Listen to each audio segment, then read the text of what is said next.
The idea of Anna marrying you. I don't think you'll be a good husband. I will be a good husband. Are you sure your daughter will be a good wife? I replied. I'm sure. I raised her and taught her. She'll be a good wife. I'll be watching to see how good a husband you are. You're welcome to watch, I said. The wedding wasn't very big. Most of my friends from before I joined the military had moved away and we lost touch. Anna was not the most popular girl in town. She was quiet, shy, and seemed to blend in rather than stick out. 3 days after the wedding, we moved to my new duty station, 1,000 miles away from her mom. Her mom didn't like that. I thought things went pretty well for us. I got promoted 3 times in the next 4 years. We moved to another duty station, an island in the Pacific, and we started a family. When we went on leave, we went home. Her parents, brother, and sister lived 5 miles from my parents and sister. At each visit home, our relationship hit a rocky patch. When she spent time with her mom, she came away feeling like I wasn't a good enough husband. Her mom pointed out things she said I should have been providing but wasn't. I was making the military a career, which meant moving every 3 years. Her mom made sure Anna saw the house her brother bought for his wife. She often mentioned that giving a wife a stable home was a husband's duty. She sent us pictures of the house Anna's sister's husband bought her. She pointed out that we lived in government housing as if it were part of being on welfare. When I was sent to Vietnam, Anna and our 2 young children were invited to live back home with her mom. Instead, I got them an apartment near our parents, and I flew to Vietnam for a year. I didn't stay the year with 78 days left. I got a round in my leg and it sent me home. I spent 3 days in a hospital in Saigon, a week in a hospital in Hawaii, and then was sent back to the mainland for further rehab and healing. In the time between being shot and getting home, Anna's mom continued to talk about how reckless and foolish I was to risk my life in the military. She advised Anna to get me to leave the military and get a real job. I came home to that conversation, that pressure. Anna and her mom knew I was looking at the military as a career when we got married. Anna supported that. Then after 2 months at home near home in rehab, I was cleared for duty again, and we were stationed at a base less than 3 hours from home. Anna seemed happy again, and the pressure lessened a little. Near the end of 1969, I was sent back to Vietnam, not for a full tour, but just for 30 days. What I was doing was classified, so I could tell Anna I was going and how long I would be gone, but not where I was going or what I would be doing once I got there. She was quite worried, but tempered the worry with the knowledge that I'd only be gone a month.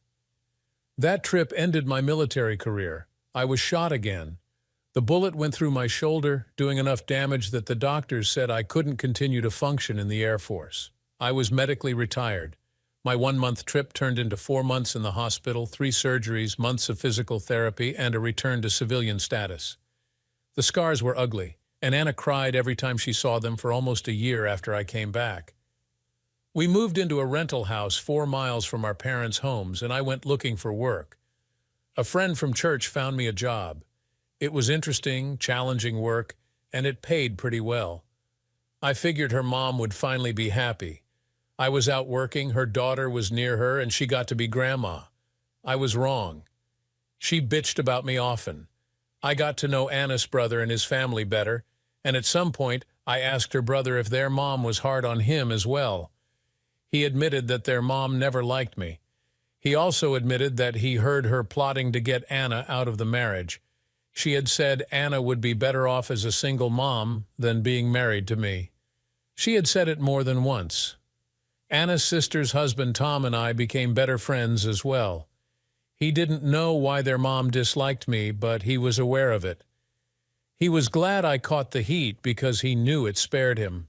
When we were at ball games, picnics, or other times when it was just our kids and the 2 of us, we joked about the situation a little. It all came to a head the year our son Jack graduated from high school. He graduated and within a month moved to college. He was a good student and a good soccer player. The soccer landed him a scholarship.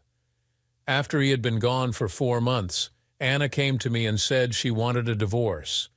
The church doctrine made it clear that divorce was not okay. When you got married, you were expected to tough it out, stay together, and solve your problems. I wanted to know why she wanted a divorce. She agreed that I was a good husband and a good father. Her reason for wanting the divorce was that she was tired of being a wife and that she didn't love me. I recommended we go for counseling, therapy, some kind of intervention. The answer was no. Anna and our daughter stayed in the house. I got a small apartment. Almost every time I called the house after I moved out, her mom answered. Almost every time I called, I was told that Anna and Sarah weren't home. They didn't call back. I had been isolated away from my family. I parked down the street from my old home and called the house. Her mom said Anna wasn't there. 10 minutes later, they walked out and got in her mom's car and left. She lied. It happened so often that I found a way to see Sarah on her way home from school for just a few minutes a few times a week. I told her what her grandma was doing, and she didn't believe me. A month later, I showed her my phone bill and the 28 calls to her home that lasted less than a minute each. She went home and asked her grandma if I ever called and asked for her. Her grandma said I didn't call. She said she hadn't spoken to me in months. Sarah asked her mother if she ever talked to me. Her mother responded that as long as the checks kept coming, she didn't need or want to talk to me. Sarah and I had a relationship built on being honest with each other, and that we both knew would be best kept from her grandma and her mom. I spoke to my son once in a while he was at school. He made the mistake of mentioning that we had talked when he came home for Thanksgiving. The firestorm that erupted sent him 2 messages he was not to talk to me, and he should never mention my name again. When he went back to school, he changed his phone number, and my letters came back as undeliverable. I attended 2 of his soccer games, and he didn't spend any time with me other than to thank me for coming to the games. No conversation about family, his life, my life, school, or anything. From then on, I attended games, made sure he saw me, but I didn't approach him. If he wanted me, I was there, and he knew it. One day, when Sarah was 20, I got a call from her. She wanted me to meet the young man she had been dating. She was serious about him. On one of their dates, I met them at a restaurant for dinner. I liked him.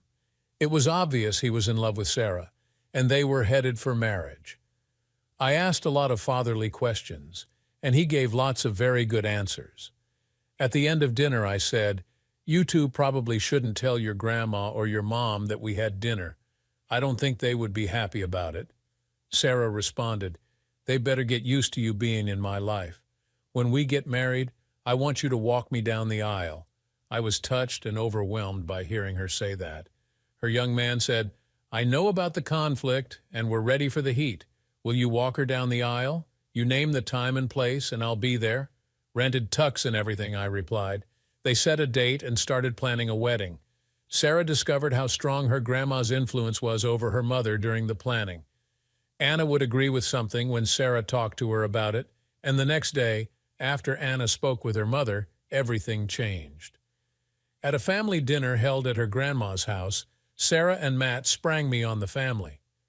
The conversation had been about flowers and food and dancing when Matt said, "Sarah and I want her dad to walk her down the aisle." The house went quiet for a long time, and finally her grandma said, "If that man is going to be at the wedding, then you can count me out.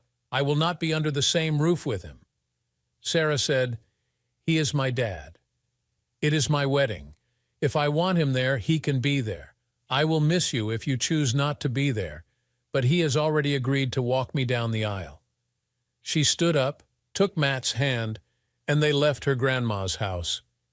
The next day, my phone rang at work. For the first time in 10 years, I heard Anna's voice on the phone. She didn't even say hello or identify herself. "I don't want you to come," she said. "Who is this?" I asked. I knew who it was. "Anna, I mean it. I don't want you to come." "Anna, my ex-wife? It can't be. She hasn't made a phone call in 10 years. Who is this really?" "It's Anna. I make phone calls, just not to you. But this is important. If you come to the wedding, you'll ruin it." "I'll ruin it by doing what the bride and groom asked me to do? How can that be? Mom won't come if you'll be there." "Mom helped raise Sarah. Mom has been there for her whole life. You haven't. I don't want you there. Can you call me back after 4? I need to think about your request and I want you to call me back. Can you do that? 4? Yes. There was a pause and she said, yes, I'll call you at 4. I called Sarah. Honey, I want you and Matt to take your mom out for dinner. I'll pay for dinner. I want the 4 of us to talk. She shouldn't know I'll be there. This is important to me and I think important to the 2 of you too. How about we go to La Fiesta? Mom likes that restaurant. Tonight about 6:30? Yes, we'll be there. It would be best if Grandma doesn't even know where you're going. Gotcha. At 4, the phone rang. I answered, and Anna said, so, what's your answer? Hello. My answer is that I'd like to meet with your bishop before agreeing to not be at the wedding. I always liked him before he became bishop, and I want his advice. Will you meet with me and him? No. This is not something I want talked about all over the church. This is a private matter between us. Don't you think someone will notice when the father of the bride isn't at her wedding? Won't that cause talk? And aren't bishops supposed to keep conversations confidential? Besides, are you scared that Mom will spank you? I won't meet with him. I don't want to see you either. I still want his advice. With you or without you, I'm going to meet with him. If you decide you want to be there, let me know. In fact, call me and give me 2 or 3 times when you could meet with us. And I'll be sure to set the appointment for one of those times. I won't call you back. I won't meet with you and him. Then when can I call you back to give you my answer? Can't you give me your answer now? My answer now is that I'll be there. I'll walk Sarah down the aisle. If you want me to look at your request seriously, then I need time, and we'll need to talk again. Call me at home on Monday morning. No, you call me here at work on Monday morning. I will. She hung up. I called the bishop and we talked for almost an hour. He had known Anna and her mom for just as long as I had. His advice was said in one sentence, I look forward to seeing you at the wedding. When I walked into La Fiesta, I saw that Sarah had made sure that Anna sat facing away from the entrance. I walked to their table and sat next to Matt, across from Anna and Sarah. What are you doing here? Anna asked. Paying for dinner. Isn't it okay for a man to buy his daughter, her fiancée, and his ex dinner? I want to go home. I've lost my appetite. Sarah looked at her mother and said, eat or don't eat. That's up to you. It's our home and you didn't drive. We wanted to talk to you, and I thought this would be nice, sharing a meal together while we talk. What is there to talk about? Matt said. How about the wedding? At that moment, the waitress came, and we took a moment to order. It had been years since I had been in La Fiesta with Anna, but I remembered that she always ordered the chicken enchilada. She looked at the menu for half a minute and ordered the chicken enchilada. I ordered a steak burrito. When the waitress had gone, Matt repeated, how about the wedding? Did you tell Sarah that you called me at work today? I asked. Sarah turned to her mother and said, you did? Yes, I called to ask him not to come to the wedding. Isn't it my wedding? Sarah asked. Yes, but you're making a mistake. Nick shouldn't be a part of it. He left you years ago. He didn't raise you. Your grandma and I raised you. Why wasn't Dad a part of that? He never came by. Never called. Oh, but he did, Mom. I've seen the phone records. Hundreds of less-than-a-minute phone calls that I never got. Grandma said we weren't home, and she never gave me the messages. That's not true, Anna protested. I pulled photocopies from my briefcase and handed them to Anna. Years of phone records. As she looked at them, I said, out in my car, I have photos of every birthday present, Christmas present, and other gift I sent to the house and that were returned. I'll bet you would recognize the handwriting on the packages that says return to sender. It's your mother's handwriting. I wasn't in Sarah's life because someone wanted me out. I found ways to get the presents to her, but it wasn't easy. Anna digested the overwhelming evidence in front of her and handed the copies back to me. Our dinners arrived. We ate in silence, and finally Sarah asked, you still want me to tell Daddy not to come to my wedding? You still think Grandma was so good to me, to us, that I should bend to what she wants? That ruined my childhood for her selfish motives. She separated me from my father, and that no good still wants me to give up my father. If it was possible, I would throw her out of my life. She's my mother, Anna said. I put my fork down and looked across at Anna. Okay, that is your mother. What are you willing to give up so that I get something to compensate for missing Sarah's wedding? Give up? She looked at me like she didn't understand. Yes, you want me to give up something big, something huge, something every dad wants to be a part of. What do I get? What do you want? Nothing. I want to be there. I want to be in a tux and proudly walk my daughter down the aisle to Matt. That's what I want. If you want me to give that up, you have to compensate me. Well, I don't know what I could give you. I sat quietly, waiting. Matt said, "Does Nick still send you a check every month?" Anna said, "Yes. Our divorce has him pay me alimony every month." "He's still paying?" Matt asked. We had never talked about it. He was walking into an area he knew nothing about. "Yes, he has to." "Would you be willing to change the court order and stop getting alimony?" I asked. "I need that money." "So what are you willing to give up?" Matt asked. It was very quiet. The waitress came and I gave her a credit card for dinner. Anna looked at Sarah and said, "Having Nick there will ruin the day for Mom and for me. He ought to see that and not be there. Your mom can go shove it up her butt. Now tell me, what would he need to give you to have you stay home?" Sarah asked. "I wouldn't stay home. You're my daughter. I want to be there when you get married. I feel the same way. For 27 years, your mother has disliked me. To my way of thinking, she plotted and ended our marriage, not my time in the service or my injuries.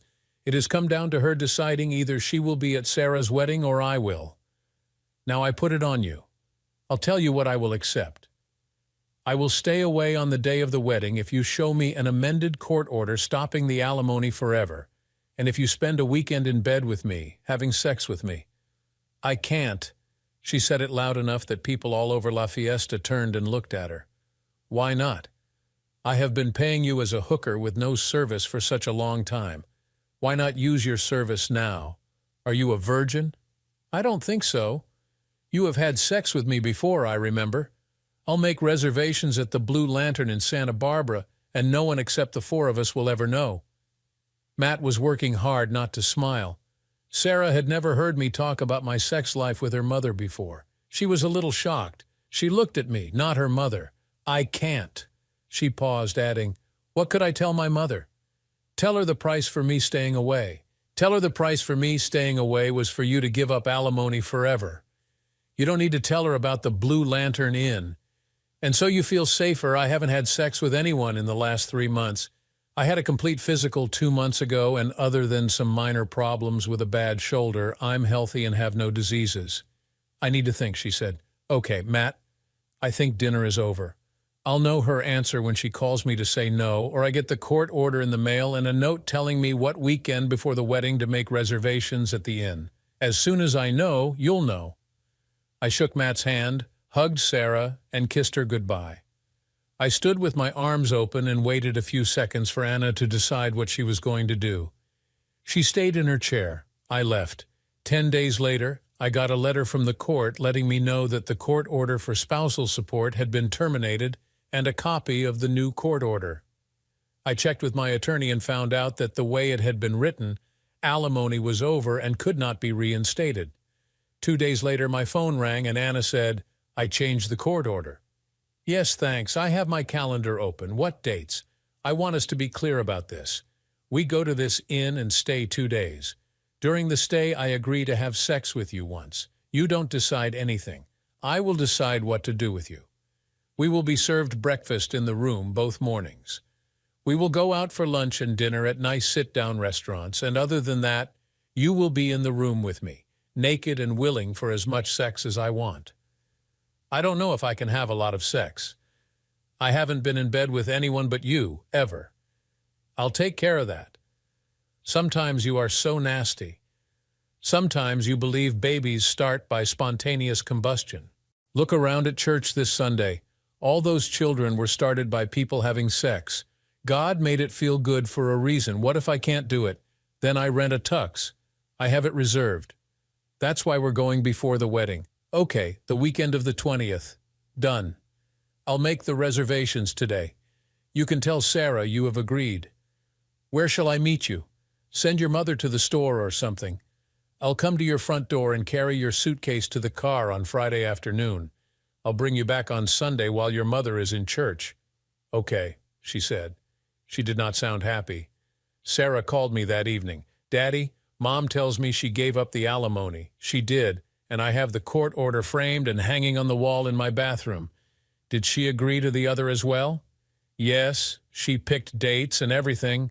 She doesn't want me at the wedding, sweetheart. I'm glad she gave up the alimony, but I want you at the wedding. I've been thinking about that. How important is the whole ceremony thing to you and Matt? Matt has no family out here to attend.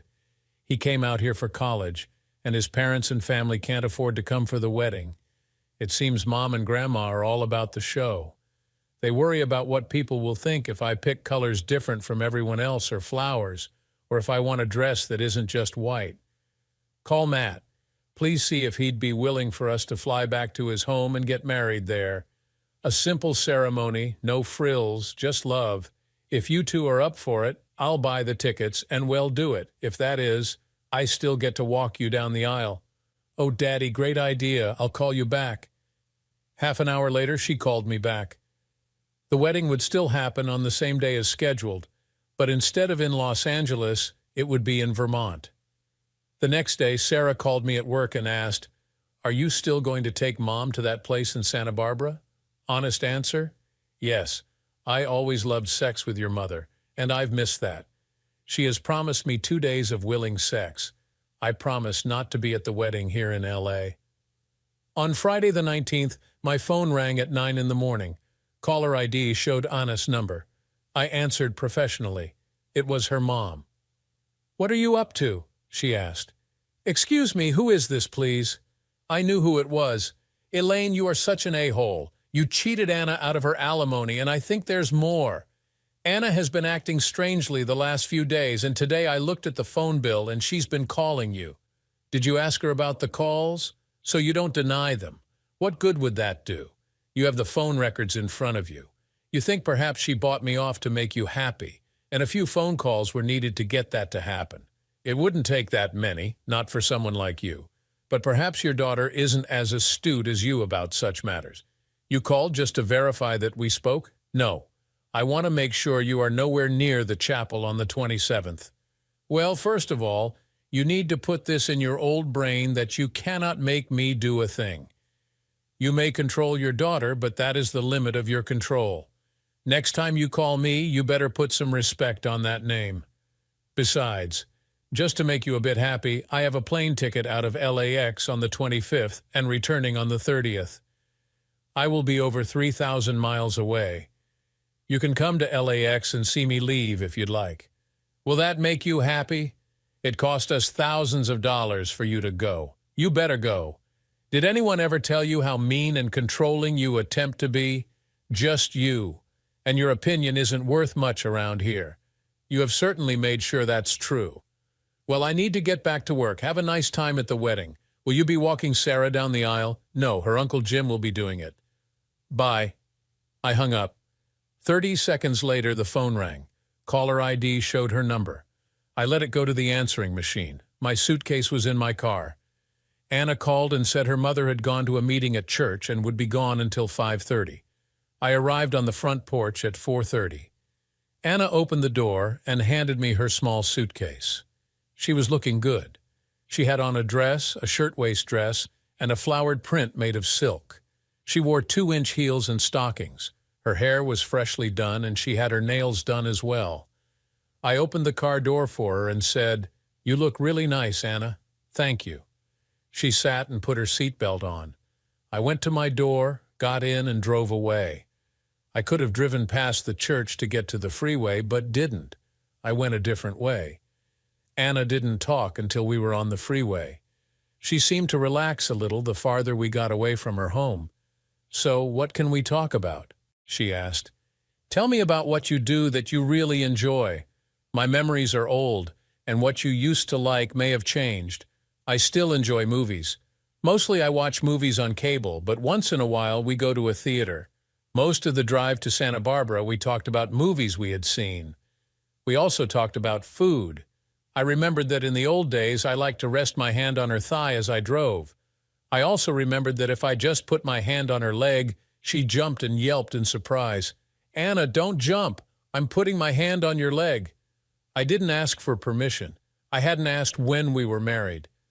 My hand felt right at home on her thigh. Peripherally, I could see her looking at my hand. She didn't say anything. I told her there were some CDs in the glove box, and she picked one and slid it into the stereo. After 2 songs, her hand rested atop mine on her leg. We parked beside the Blue Lantern Inn, and Anna looked around. It is a beautiful building that sits atop a bluff overlooking Santa Barbara Harbor and the ocean. I had booked a room on the top floor with a balcony. I checked us in, and I carried both bags. Anna stood nearby, looking embarrassed. In the elevator, I said, "No one knows we aren't still married. They look at us and wonder how an old fart like me landed a babe like you.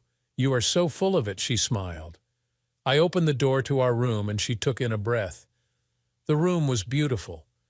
I had stayed in the same room a few years before with a woman I thought might become Mrs. Nick. But all that was left of that relationship was a nice memory in the room at the Blue Lantern Inn. The suitcases went on the racks, and I opened them. I hung her clothes in the closet and mine beside them. When I turned to look, Anna was standing beside the bed with her hands at the top buttons of her dress. She was looking at the bed. I stepped to her and wrapped her in my arms. Softly, I said, "Relax. We need to go have dinner. Will you be warm enough if we sit outside to eat?" She brought a sweater. We ate at a wonderful seafood restaurant right by the water. We watched the sunset and seabirds flying off to wherever birds go to spend the night. Before we went back to the inn, we walked. I held her hand. She was quiet for a long time. When we turned back towards the car, she asked, "Why are you being nice to me? In 1965, I told you I loved you. I'm pretty sure I told you every so often and until we got divorced. Just because you haven't heard me say it doesn't mean I stopped. I've treated you terribly. I made myself believe you were influenced by your mother. She hasn't liked me since 1964. I want to enjoy these 2 days. It's likely they are the last sex he'll ever have with a woman I love. I want all of it to be great for both of us. I don't want to have sex with you, and you will. You made a deal with me, with Matt, and with Sarah too. The deal was for me to get 2 days of willing sex from you. I feel like a hooker. Rented, maybe, not sold. This is 2 days. Monday you are back at home and no one will know what we did here unless you tell them. Reality is that you have no idea what it feels like to be a hooker. Your body has been yours, cared for, and protected all your life. A hooker opens her legs to strangers, flaunts her body, lets strangers hold her, touch her, and invade her with no real regard for her at all. We went up in the elevator with another couple. They were about our age. She was in his arms, and they kissed as the elevator rose. When the doors opened on the second floor, she said, "I guess I'm in a hurry." We smiled and wished them a pleasant night. At our door, I stopped and took Anna in my arms. I pressed her against my chest and felt her holding back. "Kiss me," I commanded. My voice was a whisper, but I knew she heard it as a command. She tilted her head and kissed me, lips touching lips. When she ended the kiss, I said, "When we step inside, take everything off, go in and start the shower, and I'll join you." I opened the door and we went inside. She took her time undressing and I watched.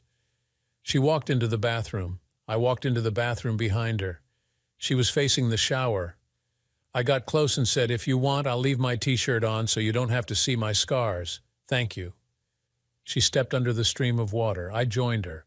We took a shower and she was a bit reserved. She shut off the shower and we dried. I kissed her again, and this time she used soft lips and her hands were on my arms. After ages, we made love. Once we were done, she was snuggled against me and sound asleep. We were covered. I kissed her forehead and went back to sleep. At 9 in the morning, I heard a knock at the door. I threw on a robe and opened the door. A woman pushed our breakfast cart into the room. Anna hid under the covers. The woman put our breakfast on the table on our balcony and left. One of the best parts of having this room is that we cannot be seen when we're on our balcony. Get up and come have breakfast. She got out of bed and headed for her robe. I took mine off. She stopped. "You want me to sit outside naked and have breakfast?" "I do. If my scar bothers you, I'll wear a shirt, but I want to see you. It doesn't seem right. I honestly am willing for it to feel however it feels and have you do it anyway. You've always been more comfortable being naked than I have. I believe that might be because your mom is very uncomfortable about her body. How would you know how mom feels about her body? Your dad and I were friends. When we weren't with Elaine, he shared with me once that they had been married 30 years and he had never seen her naked. I've never known anyone else who was married 30 years and never saw their spouse naked. He told me she changed clothes in their closet. They never showered together. She's just modest. Modest is not letting the neighbors see you showering. Modest is wearing clothes that don't expose your underwear, your genitals, or sexual activity. Have you ever seen your mom kiss your dad? Not a peck, but a kiss? No, they wouldn't do that. Your dad would have. He told me he never got a real kiss from her. I'm grateful